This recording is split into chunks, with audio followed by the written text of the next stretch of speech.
Welcome and good evening to a preview of the Basement Observation. Basically, the Basement Observation is my attempt at humor from the confines of my parents' basement. I'm going to combine random observations of current events in both the sports world and the regular world, along with some random stories from my life. So with that being said, let's move into the first story of the Basement Observation. This is a classic story from my freshman year of college, and one that I can promise that you are going to enjoy. This story takes place in the residence hall at Temple University that was named after Gertrude Peabody, and therefore known affectionately by all as Peabody Hall. Now, just so you know, Peabody Hall was always a female dorm, but when I was there, we were lucky enough to be the first male class included in Peabody Hall. We were given the first and second floor, half of the wing. So where I stayed was in the room directly across the stairwell in the second floor. And this was a fantastic room because you were able to see everybody. As people came up, they had three choices. They could turn left to go see the girls, turn right to see the boys, or proceed directly into my room. With that being said, I should also point out that I had a very strange roommate. He was never around. Strange man. I would leave on Wednesdays, not return until Mondays at the earliest. So I had a lot of time to be in his room by myself. So I like to leave the door open through when I was in the room and be able to allow people to come in and visit.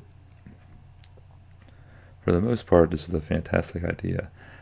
However, there were times when I was concerned and times that this would not turn out to be that great, mainly because of the interactions that you would get when visitors who you did not expect would come through the door. The story takes place, it's 2:30, 3 o'clock in the morning on a random Friday night. I'm tucked in bed, trying to fall asleep. Now, for some reason, the door had been left unlocked, probably to manage my crippling loneliness, which, if you know me, you know is a recurring theme. And if you don't know, you'll learn as we go through this journey together. Suddenly, the door opens, which I'm not really thrown off by in my half slumber, because my roommate would have a habit of coming in at all hours of the evening. That's when I would see him. The problem was that this clearly wasn't him, because this individual, this very sweaty individual, proceeded to crawl into my bed, which really threw me off. Now, it could have been a roommate, and that thought crossed my mind, but that would have required a change in his preference and taste of individuals that he wanted to be close to. And I just didn't see that happening, and I didn't see if it would happen, me being the lucky selection of his desires. So I clearly knew it wasn't him. This person was sweaty. My God, were they sweaty, just dripping in sweat. So with a sweaty stranger laying in my tiny bed in my freshman dorm, I did the only logical thing I could do, which was turn.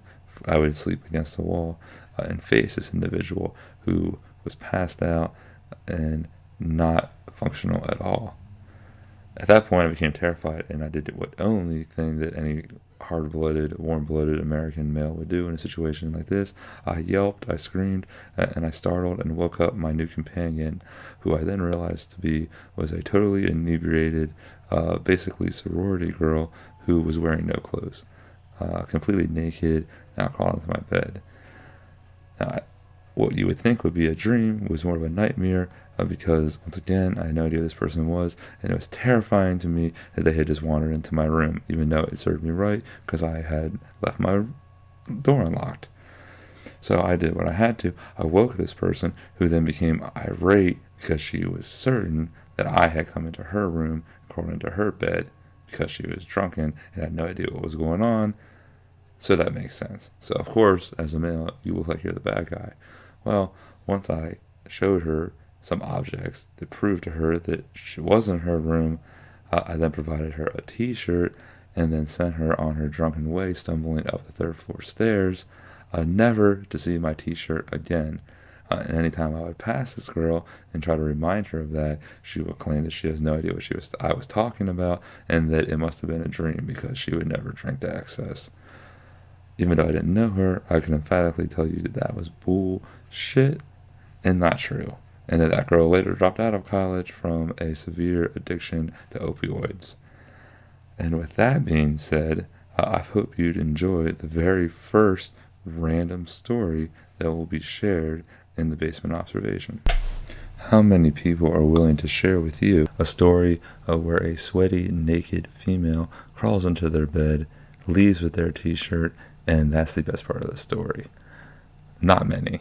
I am without a doubt one of those people. So if you enjoy that story, I want you to stay tuned, because in the future we're going to have longer episodes with a series of stories that I know you're going to enjoy. And if not, you can fuck off and jump off a cliff.